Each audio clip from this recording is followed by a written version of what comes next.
Big Escambia. You're a native? You're Alabama native. Right, born here in Atmore. Okay, born here in Atmore. Yes. And how many generations prior were here? I'm the first. First generation in Atmore. Yeah. So our people came from Europe, Switzerland, Germany, and worked the steel mills, and from around the Civil War to today. And I'm the first generation in our family to not work in the steel mills. So my parents were transferred for work down from Pennsylvania to here. So that's how we ended up in the Deep South. And it's just where we landed. Atmore. Atmore, of all places, yeah. Now, have you always been rural, or have you been? Because I went down Main Street. That takes you back. That's a neat little old. It's almost what you picture if you drive into. Yeah. If you think about it. I grew up in town, and that was back, during the '80s when you would ride your bikes and do all that fun stuff. So yeah, we were in town then. Working on a cattle ranch as a teenager, though, it really made me fall in love with being away and just the way things are in the country. I wouldn't have it any other way. This is definitely the lifestyle that I want, and it's great for raising families this way too. Right. Well, you've done very well doing that, obviously. So he's quite the boy. Now Waze brought me, I think maybe the scenic route. Is there a lot of cotton, and were you surrounded by cotton, basically? Is that what I see? It depends on the time of year and crop rotation. There a lot of cotton is grown here. Yeah, I guess cotton, that's all I saw. You see a cotton, peanut, corn crop rotation. Oh, peanut? Yeah, because of the soil and to soil conservation, they rotate those crops. And so most of those farmers, I would say, don't have the equipment for all three, but they'll just lease. So if one's ready for corn, if they're a corn heavy farmer, they'll lease that piece for corn, and the next crop will be for someone else. You see a lot of that. Our corn is a special non-GMO seed. So one of the challenges of being in the Southern Corn Belt is we can't grow corn in close proximity to someone's commercial corn because you can cross-pollinate. Okay. And those seeds are they're protected, they're copyrighted, trademarked, copyrighted. And so we have to have segregated fields. So everything has to be segregated. The field has to be segregated. The transporting of the corn, I don't want the corn to be cut and put into a truck that's poisoned. They're all poisoned for weevils. The grain bins are not cleaned to the standard that we want. Clean grain bins is super important. It's one of the ways to avoid alpha toxin formation is to have really clean grain bins. It's not something that is a concern in whiskey production. It's post-production is where those things come into play. All of our waste goes to feed animals. So if you were to have alpha toxin, it would be highly concentrated in spent distillers' grains and would kill the animals. So obviously that's not a good thing. Ah, I see. I got you. Okay. Yeah, because you're thinking the far end result. The far end result. Because we talked about this goes all the way back to the earth. All the way. And it's a full cycle. Hopefully at some point we'll be able to take that entire vision that's happening in separate pieces and move it to one farm where you can really fully tell that story on site. So, like our corn right now is in a grain bin in the Porch Creek community, and there's 3,000 bushels in it, and I can manage that from my phone. And so not only does the field have to be segregated, the grain bin has to be perfectly clean, the truck has to be not poisoned, and then when the corn arrives, it's at the proper moisture content for harvest and cutting, but it's not at the proper moisture content for storage.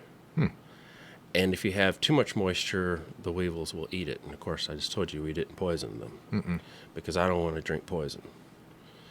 So we dry the corn in the bin well below industry standard. Farmers they'll dry to around 11%, and that's a good stable number, and they can sell the corn at that number. But if they dried it to, say, 9%, they would be selling more corn per pound and not enough water because water's heavy. So that's another deviation from our approach to standard agriculture. So we'll dry to the maximum possible. And once you get under that 9% range, the weevils have trouble eating the corn. It's a natural way to prevent them from destroying the crop.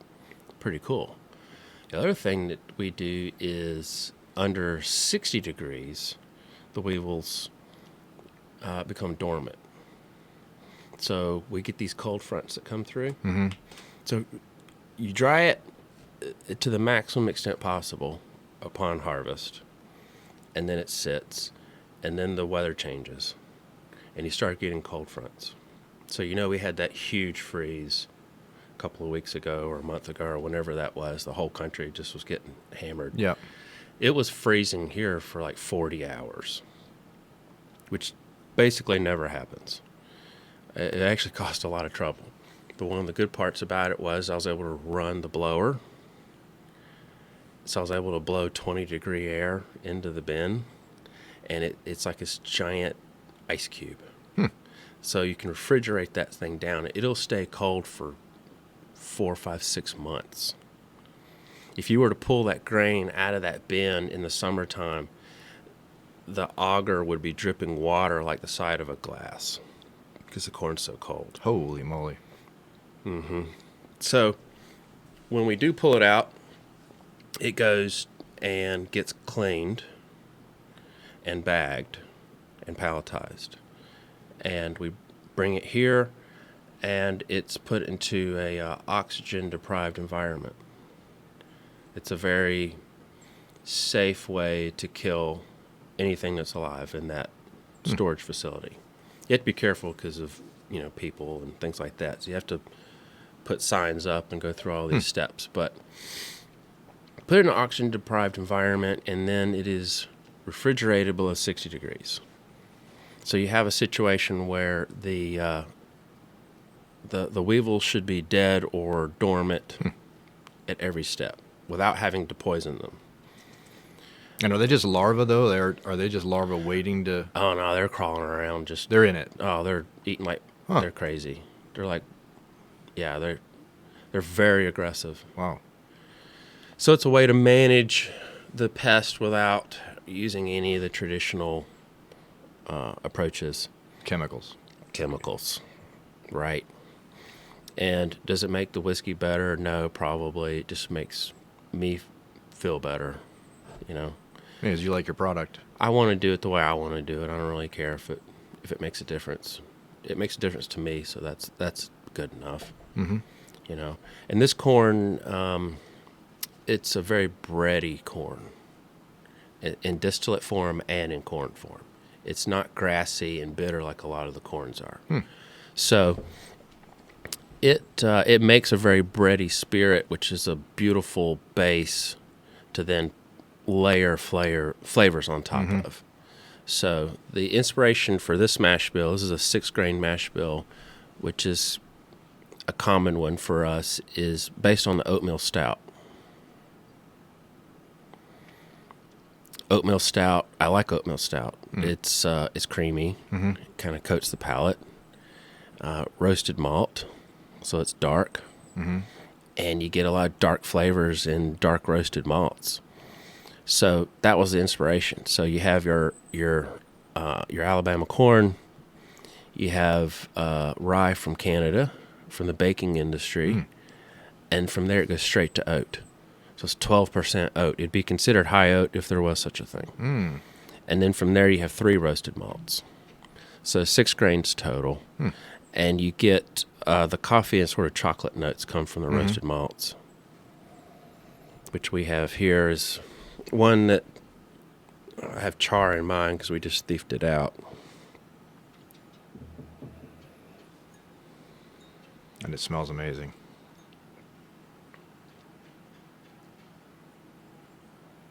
So this is from what would be a bottled and bond release for 2022, 2023. This one obviously hasn't been released yet because it's still in the barrel, but it's a sibling to what is being bottled today. And of course they all vary a little bit. Proof on this one's probably like 104. So this very similar to what we were smelling were in the bottling facility. Absolutely. It'd be a sibling to it.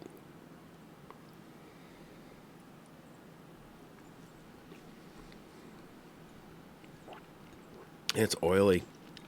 You can rotate your glass and watch how it coats. Oh wow, yeah. Actually, in the last episode, I wasn't able to observe that in my glasses because I had washed them incorrectly. So I got to start over, so could not see anything. Normally when you see oil in a whiskey, it's the fusel oils from a deep cut where the tails of the distillate. I'm not a fan of deep cuts or fusel oil. That's where especially if you're noticing the kind of banana notes, that's where that's coming from. Not from this whiskey, because obviously we have no tails. This is all heart cut distillate. But in other whiskeys, if you start to notice the banana notes, that's going to be where those fusel oils are coming into play, and that will be very oily. But I find them. I know what it is, so I don't like it, and I think too that drinking whiskey like that tends to give me a headache, and I just don't feel good. The oils? Yeah. Whereas this is oil from oat. Okay. Which is a very clean oil. It's kind of like butter. Because we're still observing some kind of a fat, right? Tons of oil. Well, there's some, but a lot of that hanging onto the glass is that 12% oat. It is. I mean, those are long and just going and going. Long and going. And this one is not as oily as some of the others. Really? Mm-hmm. Is there a process? Do you ever do a process to cut that back? Any filtering or anything like that? No, the oil's there intentionally. So it's all left. Yeah, the fusel oil you avoid through distillation. Okay. But the oat oil is present intentionally. And did you, going high oat like that, did you know that is an occurrence of the high oat, or was it just of a pleasing result? No, it was intentional. What the inspiration for it, besides the fact of the beer, was I had some 100% oat whiskey at Koval in Chicago that was unaged in the white. Oh man, that really? Stuff, it was like drinking like a nectar from some kind of a flower that's from some unknown land. Can you even buy that? It's discontinued because they had trouble selling it. Really? Yeah, it was just too good. I guess people didn't want to drink something delicious. And it was clear. Yeah, rather clear. That's the problem. That freaks them out. That's the problem. The American palate, is an oak palate. We buy spirits with our eyes, and it's a shame because that stuff was beautiful. But it inspired me, and I realized how incredible and beautiful oat is. Okay. Now, but see, oat doesn't survive the oak in terms of in all those floral notes and nectar type characteristics. So I knew that the oat wasn't going to do that for us, but the oiliness of it survives. So it coats the palate. It remains on the palate. You continue to taste it, and you attribute to a long finish. Okay. Because your palate's not able to clear oil as fast. Very interesting. So you have a pleasant mouthfeel. You have a long finish. And when you layer these complex multigrain mash bills, you really want it to linger, where you have time to pick up some of the more subtle ones as they sort of pop up. This particular run that we're getting into right now is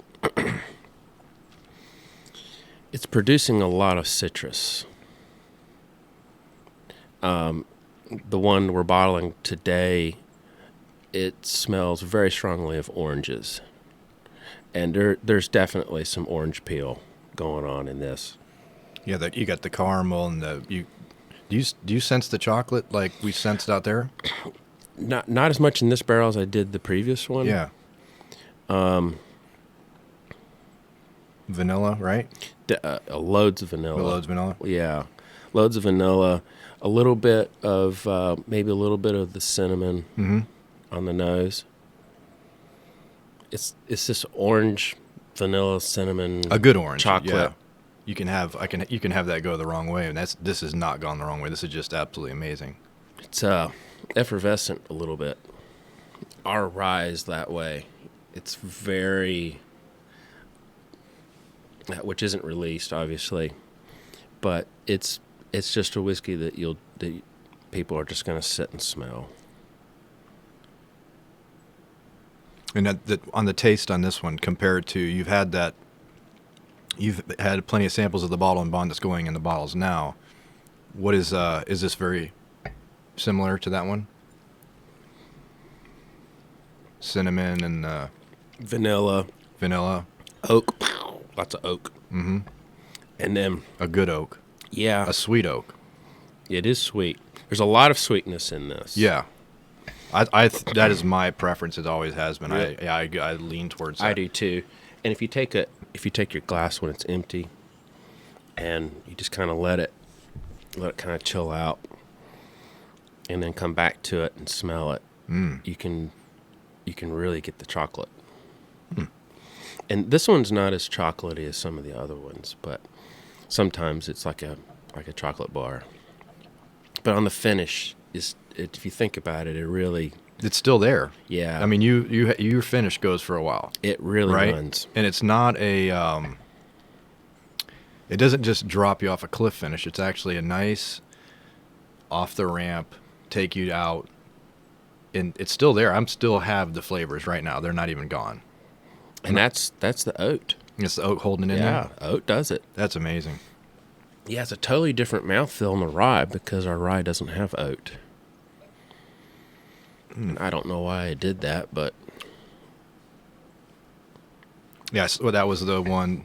You have none. It's all in fermentation process only right now. The rye. barrel aging. You Yeah. have some barrel aging. Yeah, we have 4 years of production. Oh, okay. Gotcha. I just haven't sold it. I don't know what I'm going to do. I haven't made a label for it yet. Well, we retired the small batch, The which green is label. the green label, and green's a great color for rye. So I'm thinking that A new green hue or something. Maybe I can do something, bring the green back, and Olive or no? well, I want to use the wax because we have some. Because I'm cheap, so maybe we can come up with a rye label that fits the sort of the brand look that could use that green wax. I don't know. But we don't sell anything young or low proof anymore, so we've been able to grow out of that, and it's been a really long process, but it's worth it. Because I got introduced from the green label, and that's like you said, it was 2 year, and it discontinued. 80 proof too. Yeah, 80 proof. But I fell in love with your brand though, even with that. So it had plenty of flavor for me. Really enjoyed it. I'm looking forward to that bottle and bond that I have. I wanted that single barrel. I'm going to need to pick one of those up because that is still on the shelf in this area, but the others it's tough to get. They can be tough. In Alabama right now, what's on the shelf that's single barrel are from the loft, which is the attic portion of this building. You saw that sample, that 301, barrel 301. Dark. It was black. That is radically different whiskey. Really? Yes, it is so different. The flavors are dark, over-ripened fruit, and baking spices, cola, lots of cola.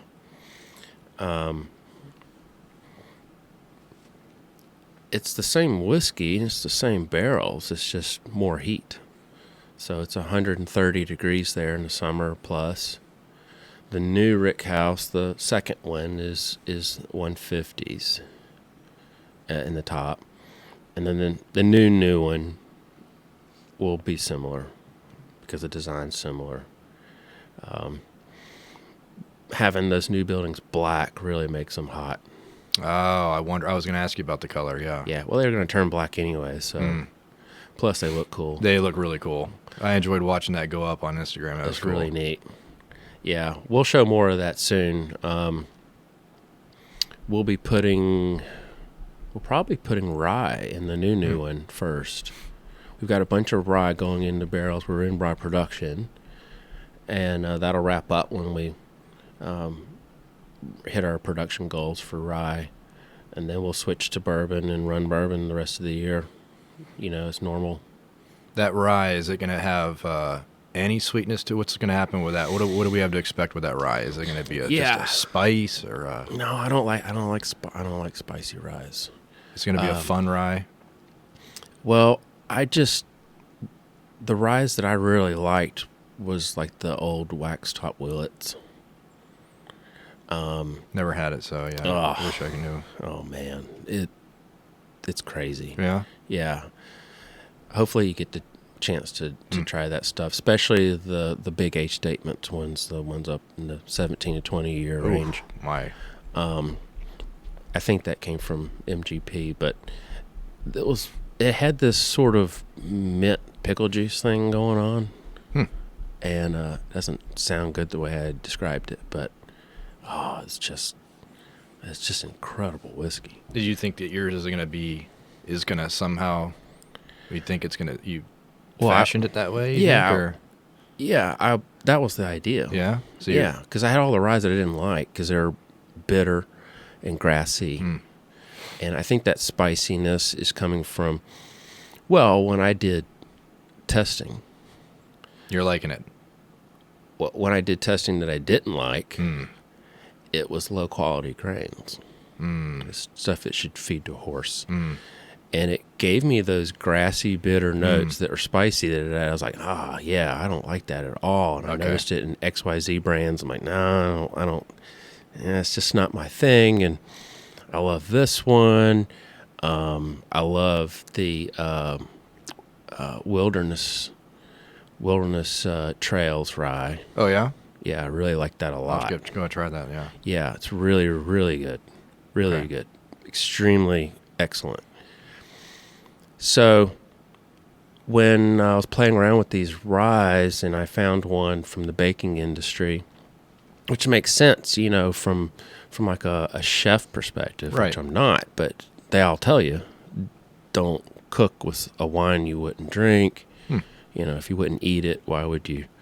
Right? So that's kind of the concept on the grain is if you wouldn't eat the grain, why would you drink the grain? And from the baking industry, the quality is extreme, and the pricing is surprisingly good because premiums are charged to alcohol production because they don't know better. And it comes from Canada. Some best ryes in the world are from Canada and Germany. Okay.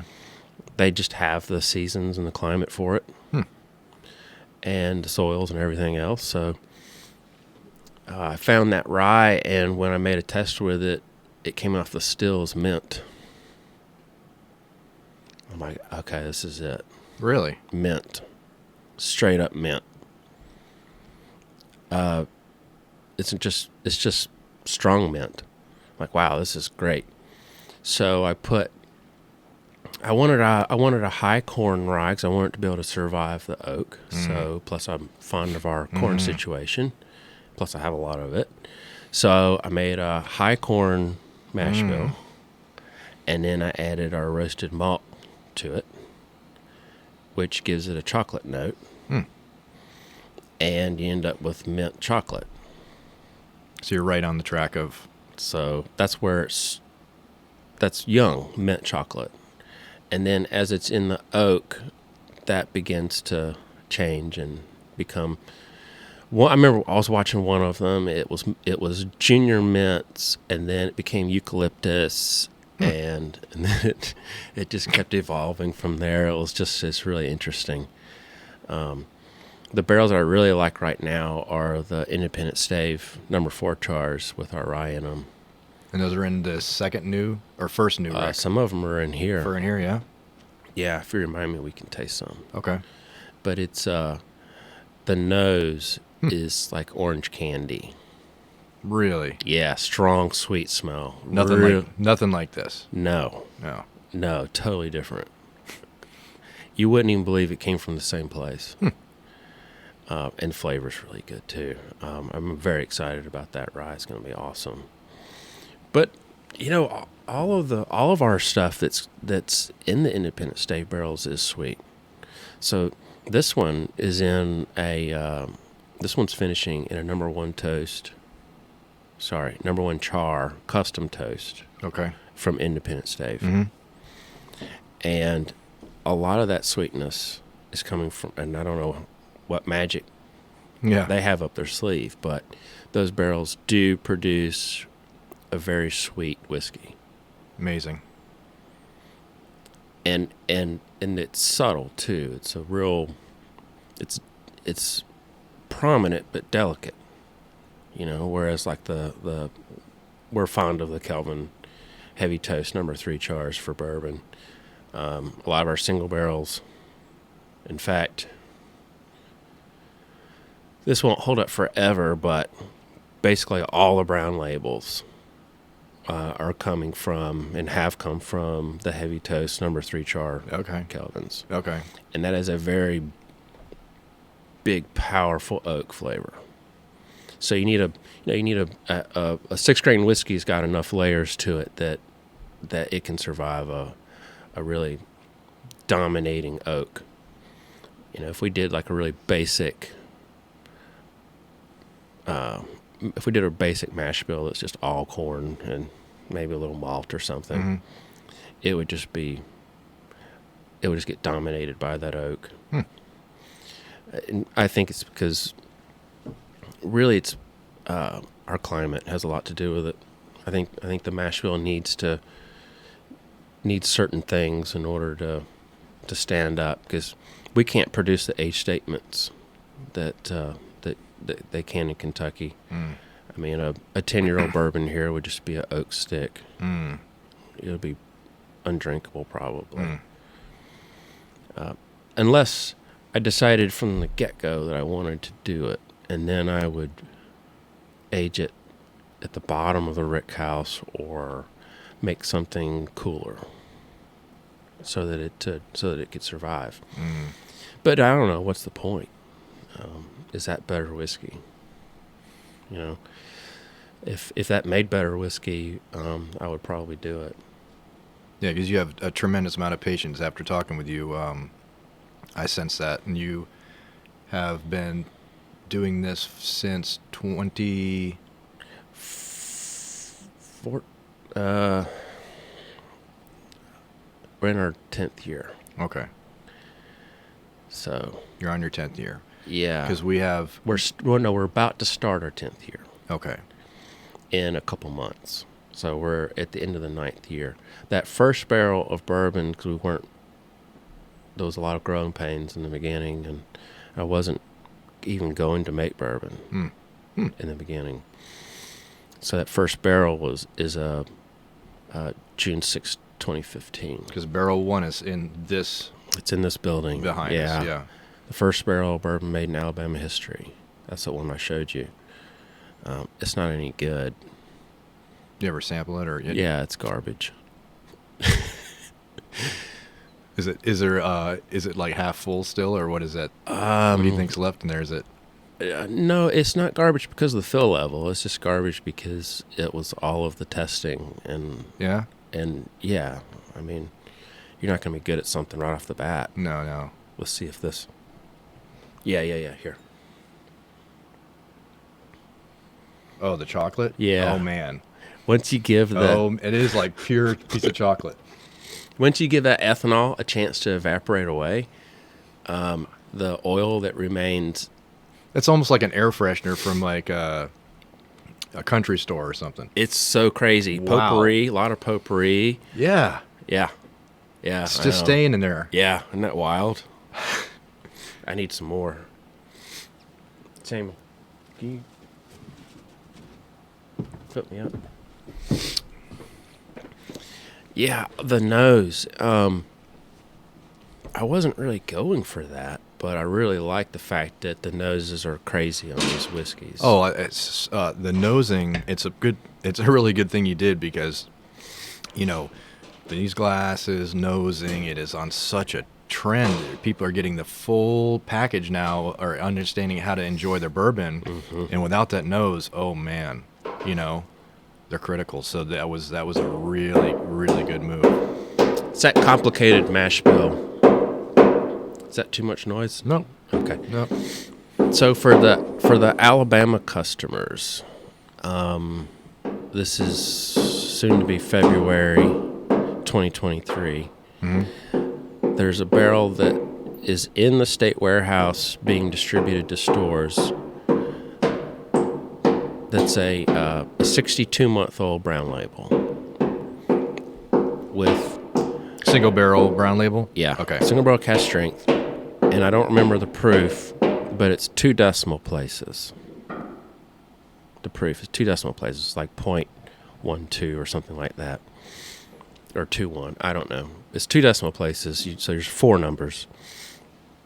And that barrel, the nose on that barrel, it might be the best smelling whiskey that's ever left the building. It is so ridiculous. And I'll tell you what's funny about it is we just exported a bourbon to Kentucky for the first time. And that's probably not even hit any kind of stores or any kind of releases yet. And of course, when you send whiskey to Kentucky, you really, well, first of all, I know I'm very aware of what that means. And That's cool. You're poking the bear a little. That's cool.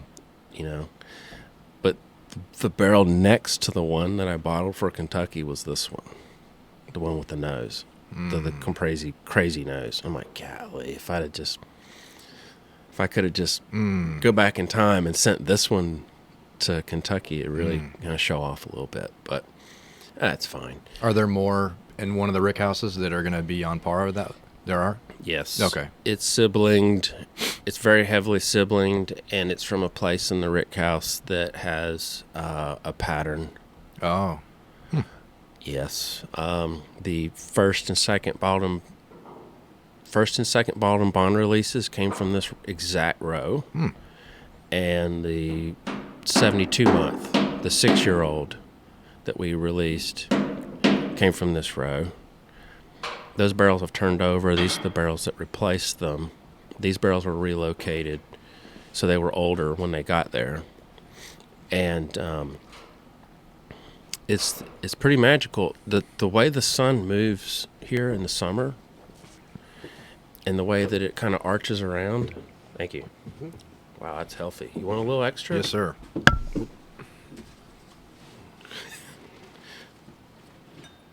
That's funny. It's got good color, too. Oh, it's gorgeous. Oh, my God. Color is another thing that I'm big on because people do It drink with tastes their eyes. Yeah, it tastes as good as it looks. It really tastes as good as it looks. And this is not dark for us. No? No, this is on the lighter end. The color is beautiful, but that is not dark for here at all. So that 301 is like that Black. crazy. Yeah. But it tastes dark. dark. Yeah. But did you like it? I was worried about it because I did like it, but I like oak. And it was heavy oak? Oh, yeah. Now, Yeah. what? One of my favorite bourbons is Old Blowhard. I have 2 bottles of it that aren't opened, and that's 26 years old. Oh, man. And it's dark, Barrel 301 is darker than Old Blowhard. Significantly darker. Head to head, I mean, you can turn the glass so that the thickness of the glass is not, in favor of one bottle or the other. It's not even close. This is some seriously dark whiskey. But I love Old Blowhard because and some people don't that have had it, but it's very heavy oak. If I left it in the loft much longer, it would disimprove. Oh, really? Mm-hmm. So that was one of the good things about that little experiment, was the ability to maybe establish some boundaries. Knowing how far to go. Mm-hmm. How often do you need to test and sample to get that experience of, you know your buildings, you're getting to know your buildings, you have 2 new buildings. I'm still dating this building. Really? Yeah. You're still figuring things out in even this one? Oh yeah. Yeah, I don't know it. I mean, we're not married yet. We're like pretty serious dating, me and this building. Gotcha. We're probably maybe talking about maybe one day really getting a ring or something, but I'm still learning a lot about this building. Really? Definitely. Now, I know enough now to sort of know the questions, which is good. So I'll see something, I'm like, man, we haven't been in that, and it's been this long. And Does that mean, you have spots that can change with what the height and the sun and the sunrise and your trees changing height and all these different dynamics always occurring because you have so much growth around here? Well, and I keep the trees away from it because trees fall on buildings because of hurricanes. But this corner, which I don't know if that's, well, anyway. That's hard to tell. That corner is the slowest developing corner. The opposite corner, so it'd be this side of the building on the back. Your sunset side? Yeah, the sun. And in kind of the winter, it's more over here. And in the summer, it's more over here. And you get heat all day. And it has direct sunlight, even as the sun's going down. The new rickhouse, I don't know. Yeah, you don't know what's going to happen. That's like completely new dynamics over there. Yeah, and that's a palletized building. So that's another problem. But the knock on palletized buildings is air circulation and the ability to monitor barrels and make repairs to barrels if they're leaking and that sort of thing. I have a high power explosion proof fan circulating air in the new rickhouse. So I don't think we're going to have the circulation problem, because that sucker, when it's on in there, I mean, it turns the air over every couple minutes. So I don't think it'll be a circulation problem, but accessing those barrels for inspection and repair if they're leaking is definitely a bit of a chore. Do you think there's any chance of over circulation going to change your knowing the relationship of this one to that one, and are you just going to play it super safe with that one? My thought process is that it's going to be more consistent. Oh, okay. Because if you take a laser thermometer in the summer, especially if it's like, how it is in the South, if there's no clouds, the sun actually hurts. Yeah. It's actually painful. Yep. And yours does too. I had to use my visor on this car more than ever being here in Alabama. It's like it is like a laser itself. Yeah, it is. And that's a kind of a January thing, February thing too. Yeah, because the sky is very clear and the sun tends to be low, and it really is bad. But in the summertime, you take your laser and you kind of walk around and shoot stuff, and it's like 100 degrees on the floor. Really? In there? Yeah, in this one. Really? And then 130-ish plus in the top. So that's a big swing. Yeah. And the thought about on the new house is with the high power circulation. And with the fan being in the attic, so it's pulling 150 degree air. Okay. And circulating it. will I have a more consistent temperature gradient? Gotcha. So maybe you can plan what output of that is more consistently and knowing top to bottom, maybe. Hopefully. Yeah, hopefully. Yeah. Ideally, they would all develop like the back corner of this building. Mm-hmm. Then I would be in it. Then you're in heaven. Yeah, because that's the first bottle in bonds, right? From the back, yeah. Mm-hmm. Yeah, that corner. Actually, I don't know if you noticed when we were standing back there, but you can feel the warmth off that wall.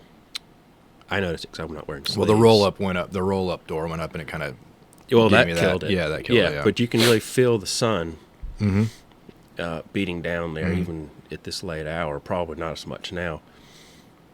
But with that laser, you can walk around and you can actually shoot the building.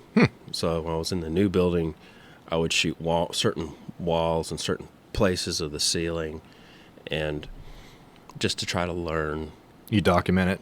Keep it all? No. Now kind of just up here? Yeah. Yeah, because with the high-power explosion-proof fan, it should be okay. There's still some difference, though, because you can shoot the metal bands on the barrels, and there's still a difference. Really? Mm-hmm. They're definitely hotter higher up, even though the air is really super flowing. And it's a dark. If you turn the lights off in those two new ones, it is black in there. Well, the inside of the metal's not black. But I mean, is there any window lighting at all? None. Any sun getting into those? No. None. Because sun can get into. You have the porch, but so sun can get a little into this one. Well, not. Yeah, it's the idea would be to. Well, the new house was gonna have windows. It was. Yeah, because I wanted to be able to see in there without having any lights. It'd be a little safer. Okay. Just budget just didn't allow for it. So one has windows, one doesn't. One was going to have windows. Neither I have couldn't windows. afford it, so there's no windows yet. Gotcha. Windows are great. In Kentucky, they all have windows, so they can see what they're doing and they can walk around. Okay.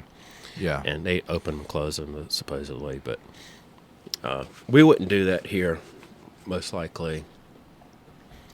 But I want the building sealed pretty close, so because we're adjusting humidity. That's the big thing that being this far south of the Mason-Dixon line, like what's really different.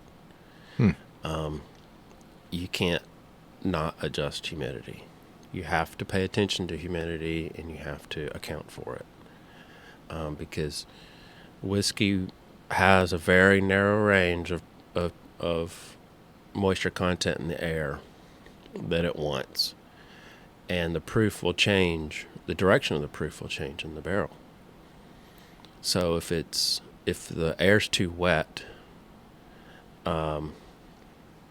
then the whiskey tends to give up whiskey, and the proof goes down. And if the air's too dry, the whiskey gives up water, leaving whiskey behind, and the proof goes up.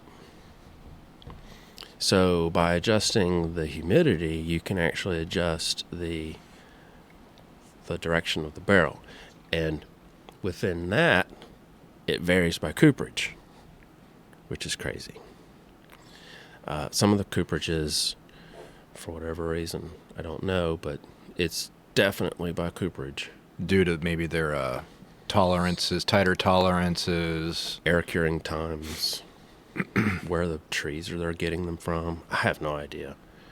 But they definitely, there's a marked difference between whether a barrel will go up in proof or down or stay the same, really. They never will go down.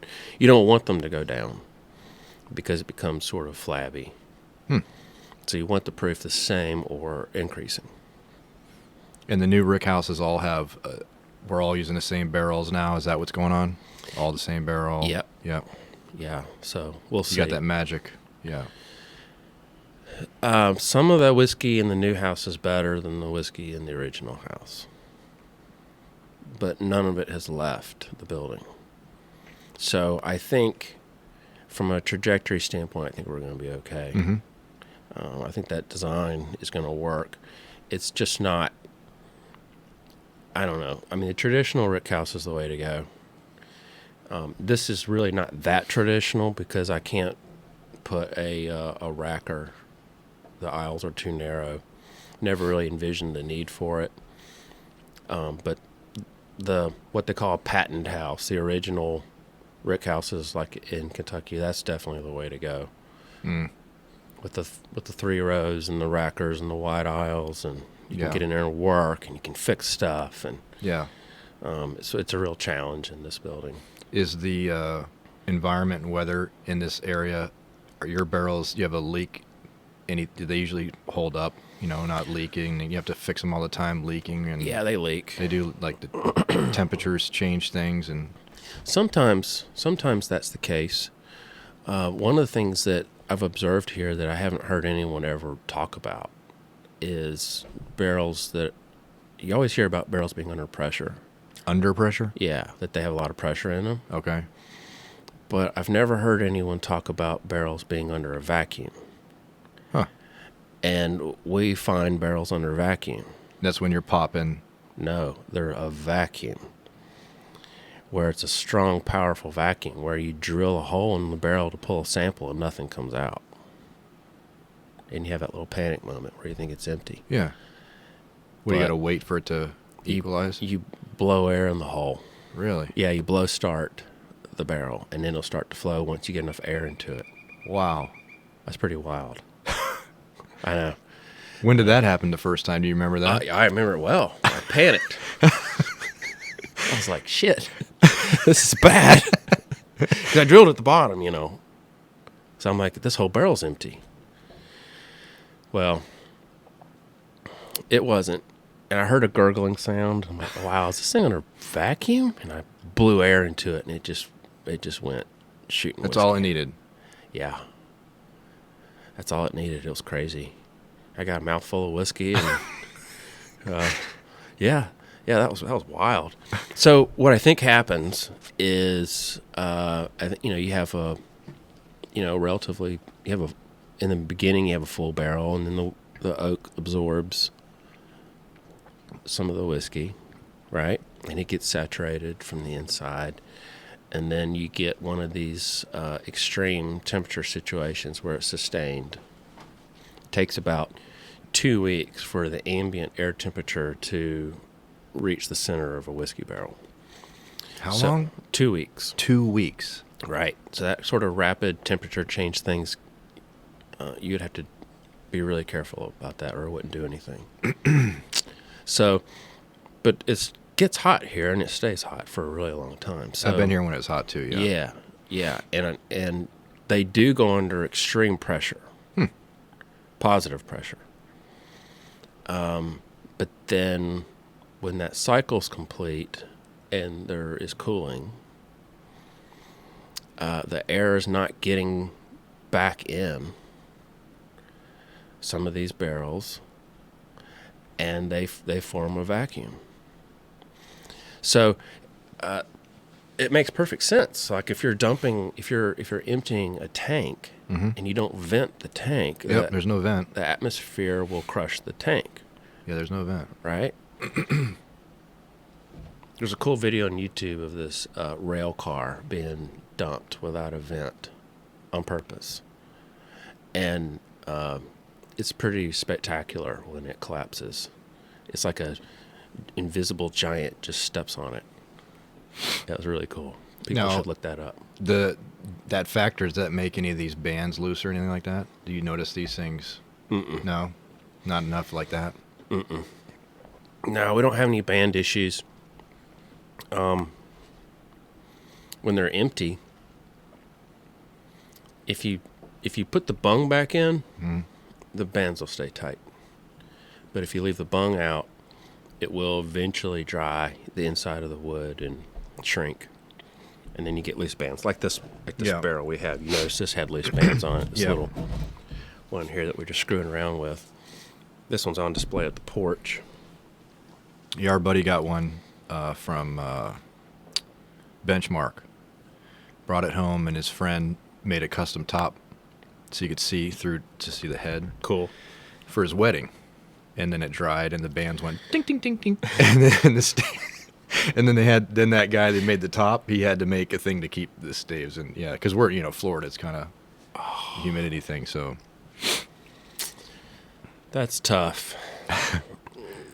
I understand if you take the heads out before you and let them acclimate. might not have that problem. That once it's acclimated, like if you were to take a barrel and go to Florida with it and take the heads out and leave it in the air conditioning, because it's going to live its life in air conditioning if it's indoors. Yep. Let it make all of its radical changes and then build it. Oh. That's what I'm told. I don't build furniture out of barrels, but I'm told that's kind of super important. We just fill them with water when they're displays.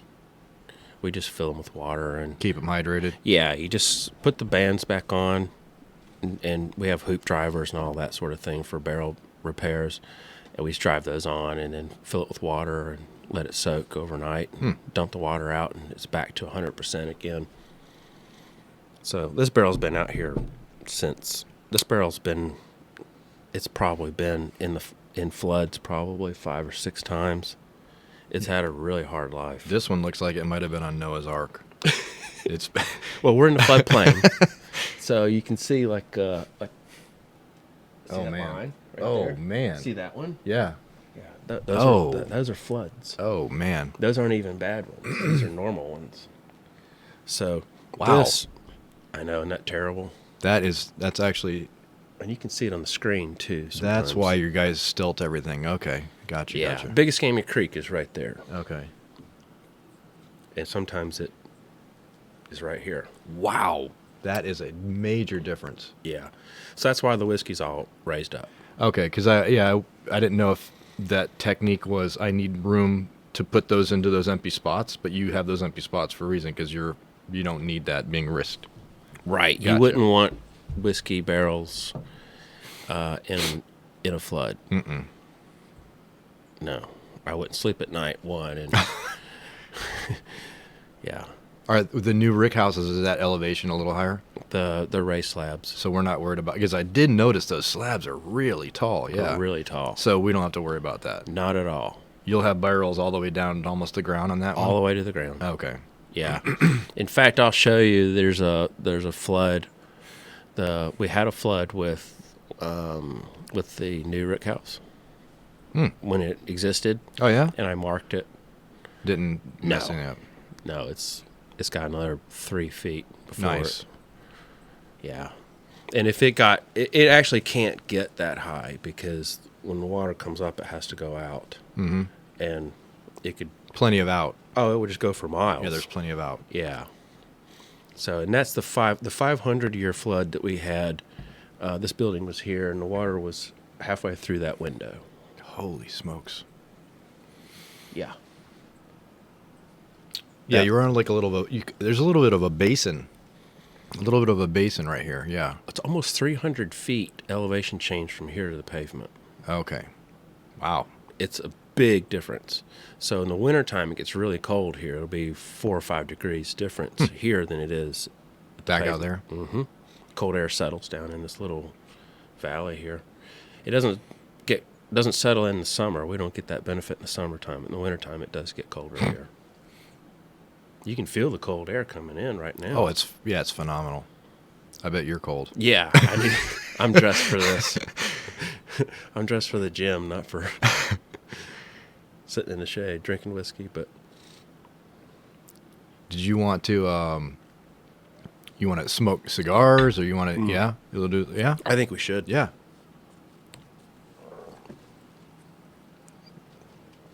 This is a Siglio 1. Yeah. I got a little Cohiba Siglio 1 here. Does this represent something?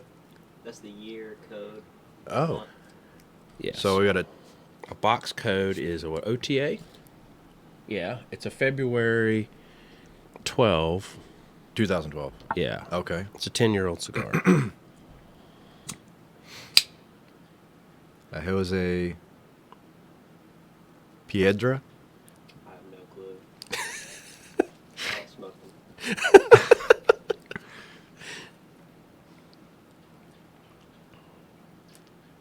I'm going to do a little V on this thing here.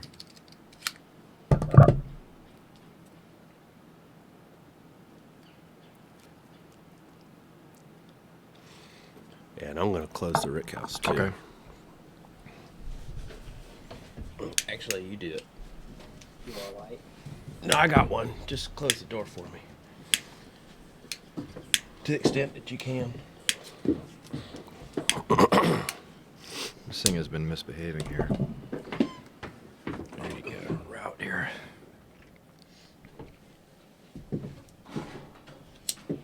We should have turned off that dehumidifier. That thing's noisy. I didn't realize how loud that was until you closed that door.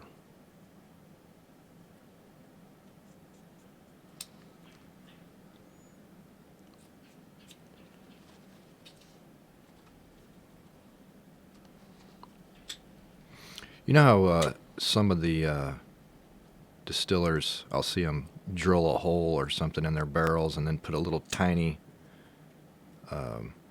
cork in there. Is that their way of sampling? Is that what they do? Drilling is a common practice, but Okay. I drill barrels when I have to. Okay. Yeah, I don't see any drills spots in yours. Yeah. I don't like the little wood pegs either. Hmm. I have a different approach. I use stainless steel screws. And then with the stainless screws, if you get the right size and the right thread, you don't want a machine thread. You want a wood thread or a sheet metal thread, something that's got a nice cut to it. You can really close that hole permanently. And the best part is when you're ready to resample that barrel again, you don't have to drill the barrel. You just back the screw out, pull the sample, drive the screw right back in. It takes 2 seconds. It's definitely the way to go. Hmm.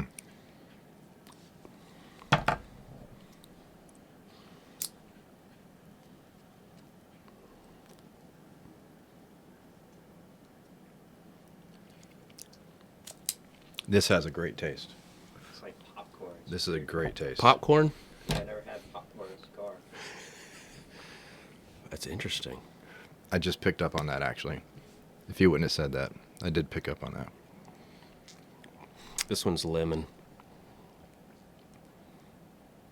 Lemon grass. Like crazy amounts of lemon and grass.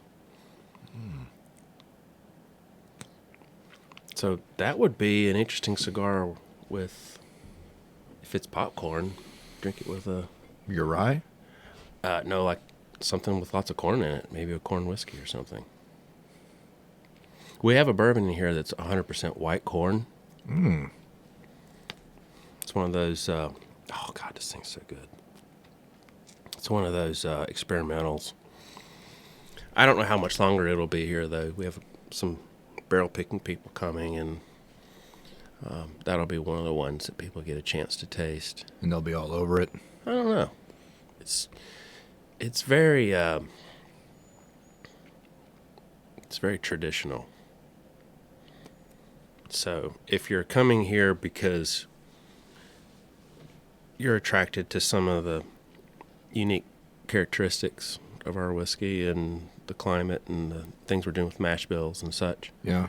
then maybe that barrel wouldn't appeal to you. But if you're a more, traditional Kentucky style bourbon enthusiast, Uh-huh. then that one probably would. So it all depend on who shows up, huh? Mm-hmm.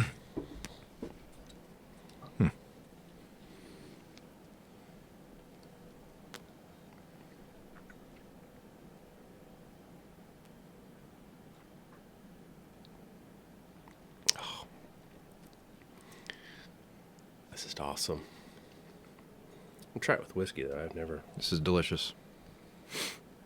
Yeah, I almost had a little bit of a moment there. Took it down the wrong way. I looked at you. It probably looked like I was crying.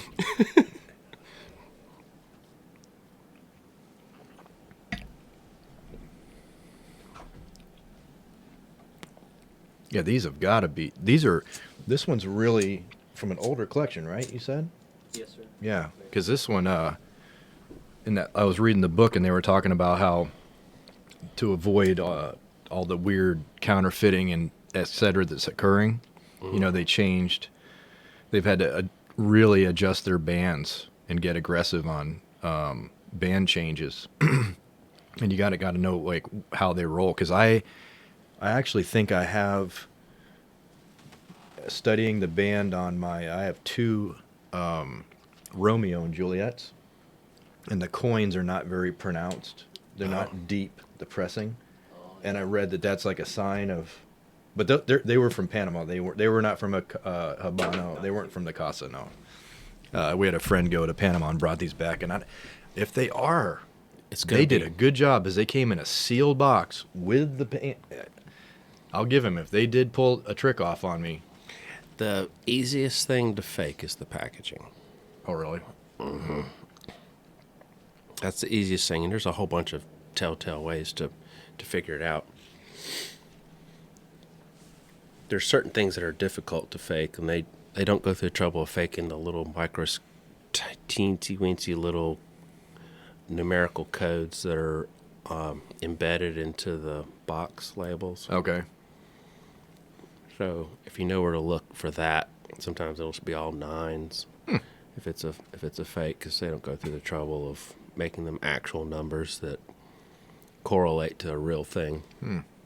But I don't trust anything that didn't come from a trusted source or a trusted collector of a trusted source. You just never know. But when you smoke it, you can. Mm-hmm. You should know the way it burns, the way it looks and feels, and smells. It's completely different.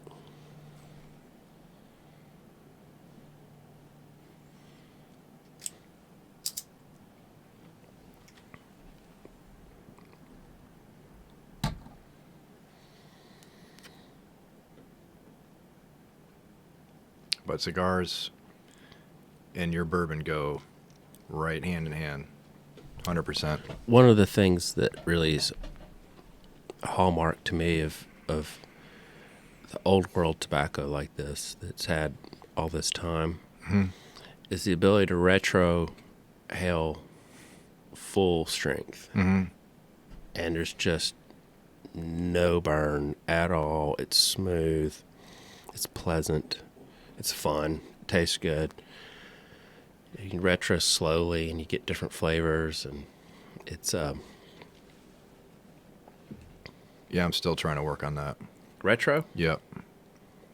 Still working on that, trying to press the tongue to the palate, from what I understand, and the system's not clicking. So. Well, you just imagine swallowing, Okay. and when you're pressing, you're not trying to just shove your tongue there. You're trying to act like you're going to swallow. Okay. The back of your throat's going to relax because you swallowed a whole bunch. Okay. And then just sort of hold that pose. Okay. And then slowly empty the lungs out the nose. And it's there? And as the air passes by the mouth, it's going to just draw some smoke out. And when it does, it's going to bathe those olfactory organs in the back of the nose, which are the most sensitive in the body. Oh, yes. Holy crap. You did it. Okay. But That's the first one. The swallowing part.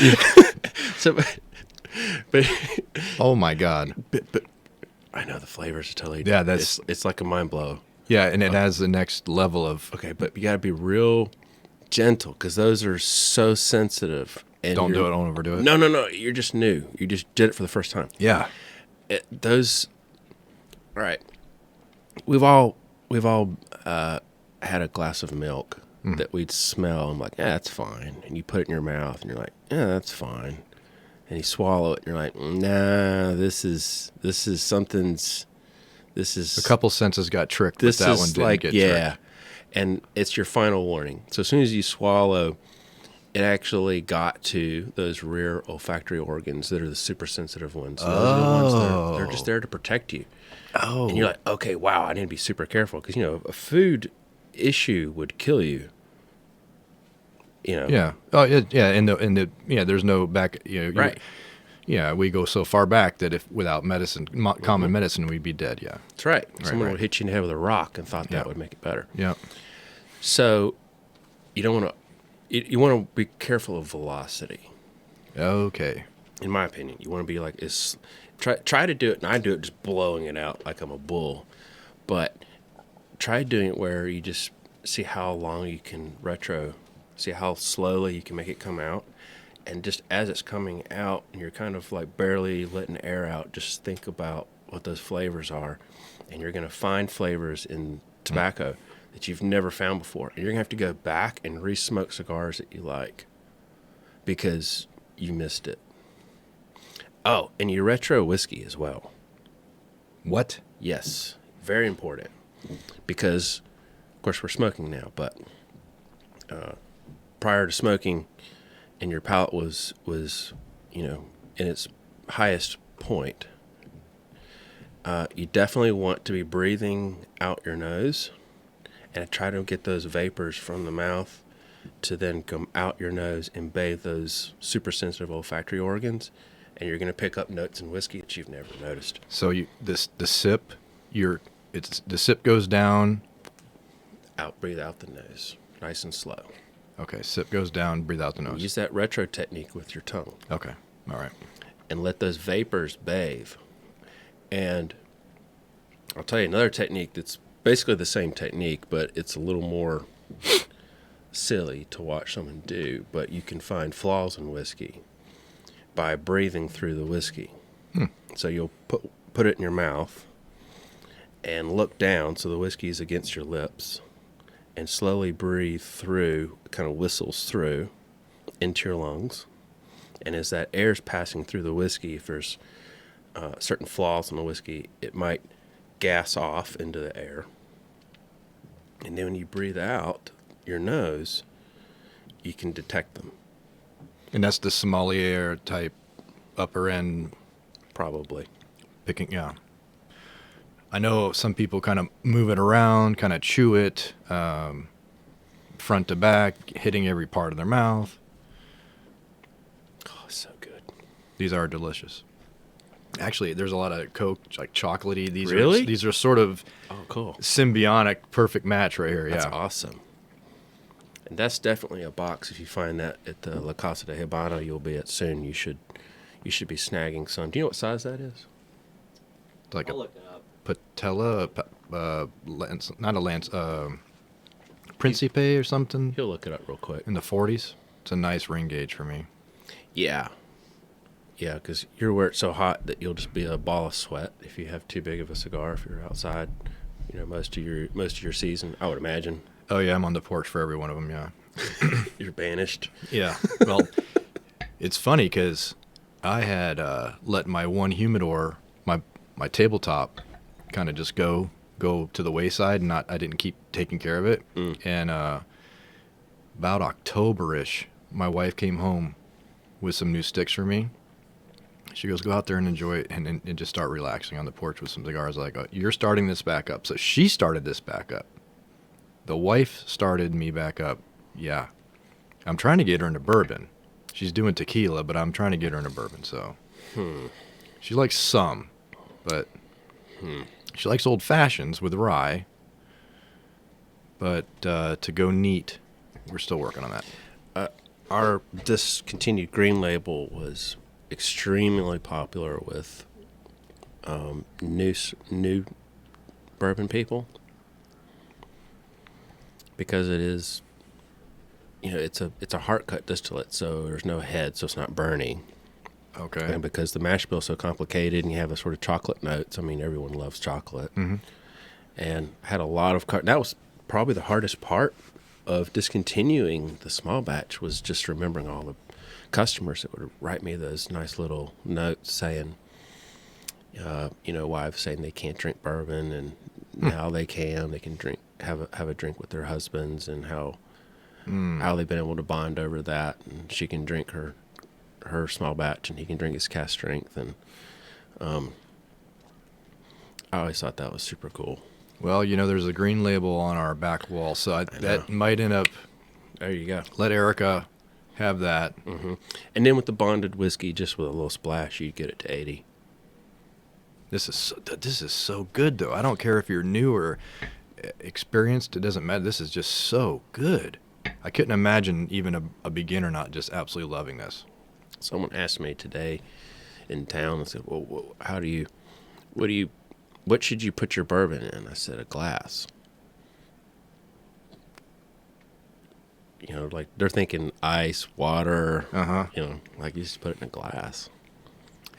There is something about taking it to this shape and experiencing it this way, because once we went this route, it changes everything. It does, but I'm also a fan of don't completely take the big wide mouth glasses out of the equation. Really? Yeah, because For sipping? I think it's important if you're trying to analyze something. I think you should have that as one of your tools in your toolbox, especially like the higher proof stuff. And really where that's coming from for me is the bottling tank. I'm around bottling tanks a lot. Yeah. And man, you can really pick up all the tasting notes just by spending time with the bottling tank. Oh, you mean the big square one? Yeah. Oh, geez, that's heaven. Oh, my God. Because the volume of air is so big. That is amazing. And it's in there for, a period of time. Uh-huh. So it fills that volume. Uh-huh. And then by opening that tank, you can kind of space yourself from that and get in or get out. Uh-huh. And you can find that place where your olfactory organs are just really nailing it and find all those little notes. It's like an IMAX theater, that bottle, Yeah. For someone to experience that at that level, it's just... It should hook anybody if they could go and just, nose that. The nose alone should just bring you into this product. And the bottle filling machine too. There's something about whiskey being forced into a bottle and it kind of froths up, mixes with air. Uh-huh. You can get smells from it too during that process that you're like, but those notes are there. You're just able to discern them a little easier sometimes. And after almost 10 years, that never gets old, does it? No, never. Never gets old. Never. Almost everything gets old, but I don't know. Watching a combine cut corn, that never gets old. Walking into this building, that smell. Oh, the smell's amazing, yeah. It's just... I tell people, everybody that comes in here, like, oh, wow, the smell. I'm like, that never gets old. Never gets old. Yeah, paying taxes gets old pretty quick. Does the fermenting smell ever get tired? You don't really have to nose the fermenting, but does that ever get old to you? I think because my office is in there, I get nose blind to it. Oh, really? Yeah. Yeah.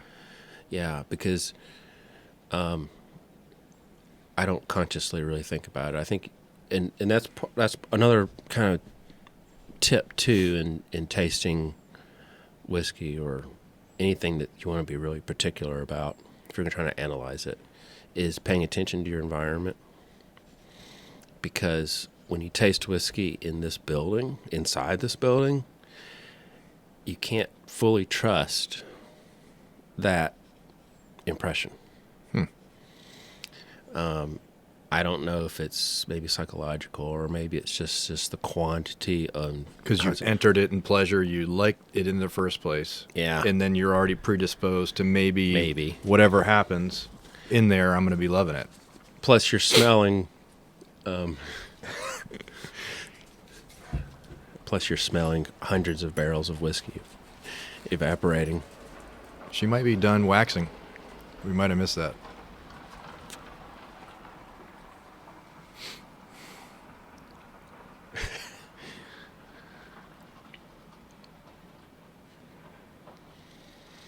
This has been, yeah, a little in the beginning. It was a little hard draw, but it stayed. It opens up.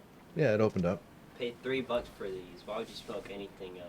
I mean, it's Oh my God, yeah, yeah. If I can find these, Yeah, this is a no-brainer. it is. These are delicious. It is, and that's the thing. People don't pay attention to. Well, bourbon's the same way. You know, if you have a blind tasting, people might rave about Dant and not know that they're raving about something that's like $20 or $15, right? Mm. But it's good. Mm-hmm. But it's at the bottom of the shelf. Yeah, there's a couple brands that are at the bottom, and they're sneakers, and people They're- are going to find out they're going to be expensive. Yeah, maybe. Yep. Cigars are the same way. So, the appearance may not be perfect, and maybe the rollers aren't the most experienced ones or whatever, but the tobacco's there, and the draw's there, and everything else is there, and the flavor's there.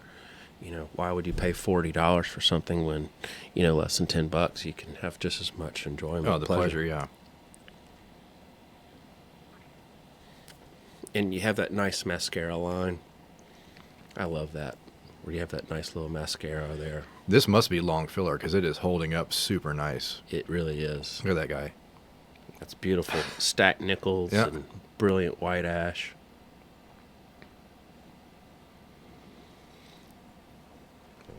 Did you lose it? Yeah, I didn't notice it. I don't know where it went.